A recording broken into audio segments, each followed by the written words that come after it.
ते म्हणाले साहेबांचे 5 आणि आमचे दोघांचे 1-1. ऐका ऐका, त्याप्रमाणे 40 लाख मी तुम्हाला दिले.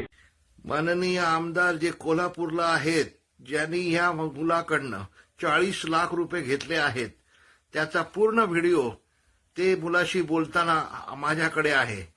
जर उद्यापर्यंत पैसे नाही मिळाले तर हा मुलगा माननीय मुंबई उच्च न्यायालयामध्ये तो पूर्ण व्हिडिओ घेऊन क्रिमिनल याचिका करणार आहे.